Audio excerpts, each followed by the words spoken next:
ভারত জুড়ে খেলা হবে, এই সবুজ আবির খেলা হবে, এই আয়গত্তার খেলা হবে, ও বিচারপতি খেলা হবে, এই গ্রামে গ্রামে খেলা হবে। কদিন আগেও চক ডাস্টার হাতে ক্লাসরুমে দেখা যেত তাদের, কিন্তু দুর্নীতির অভিযোগে সম্প্রতি চাকরি হারা হয়েছেন এসএসসি প্রায় 26,000 শিক্ষক। এবার তাঁদেরই একাংশকে নিয়ে পূর্ব মেদিনীপুরের তমলুকে অবস্থান বিক্ষোভে বসল তৃণমূল পরিচালিত 2 শিক্ষক সংগঠন। গলায় প্ল্যাকার্ড ঝুলিয়ে চলল বিক্ষোভ।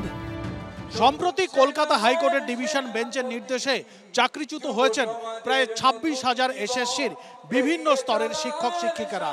এবং তারপরে যেটা দেখা গেল যে এই তমলুক শহরে, যেটা তমলুক লোকসভার মধ্যে পড়ছে, সেই তমলুকের হাসপাতাল মোড়ে কিন্তু আজ থেকে অবস্থান বিক্ষোভ শুরু করেছেন তৃণমূল প্রভাবিত মাধ্যমিক প্রাথমিক শিক্ষা সংসদ। দীর্ঘ প্রায় 5 বছর ধরে আমরা সার্ভিস করছি, আমরা যোগ্য প্রার্থী, আমরা আমাদের প্রত্যেকের মাস্টার ডিগ্রি, গ্র্যাজুয়েশন, বিএড রয়েছে, প্রত্যেকের ভালো রেজাল্ট রয়েছে।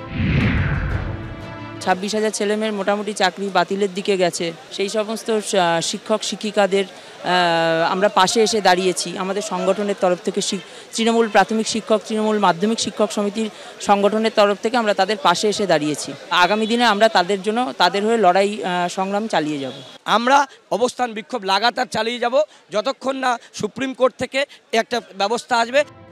একসময় এসএসসি দুর্নীতি মামলা জাঁর এজলাসে চলছিল হাইকোর্টের তৎকালীন বিচারপতি অভিজিৎ গঙ্গোপাধ্যায় এখন রাজনীতির ময়দানে সরে এসে তমলুকের বিজেপি প্রার্থী হিসেবে ভোটে লড়ছেন।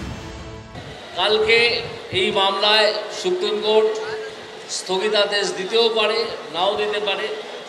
যদি স্থগিতাদেশ দিয়ে দেয় তাহলে তার মানে এটা দাঁড়ায় না যে মমতা ব্যানার্জি এবং তার দল চাকরি চুরি করে চাকরি বিক্রি করেননি। সেটা নির্ধারিত হবে যখন ফাইনাল হিয়ারিং হবে তখন।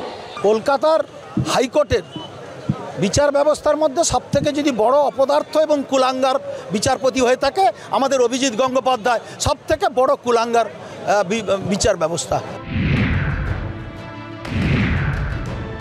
হাইকোর্টের ডিভিশন বেঞ্চের রায় এত জ্বালা কেন জানেন? হাইকোর্ট বলেছিল যোগ্য কারা অযোগ্য কারা তালিকা দাও। 5,400 অযোগ্য, এই 5,400কে বাঁচানোর জন্য টাকা তুলেছে 18-20 লাখ করে। এদের বাঁচানোর জন্য 20,000 যোগ্য লোককে বলি দিয়েছে। আমি বিশ্বাস করি আপনারা যদি অন্যায় না করে থাকেন তাহলে আপনাদের রুটি রুজি কেড়ে নেওয়ার ক্ষমতা এই পৃথিবীতে কারণ নেই, কোনো রাজনৈতিক শক্তি নেই, এবং কোনো শক্তি যারা যেখানে বসেই চক্রান্ত করুক না কেন তাদের নেই, এটা আমি বিশ্বাস করি। সুপ্রিম কোর্টে চাকরি বাতিল মামলার শুনানি শুরুর আগেই বঙ্গ রাজনীতিতে চড়ছে তরজার বারুদ। বিটন চক্রবর্তীর রিপোর্ট, এবিপি আনন্দ, পূর্ব মেদিনীপুর।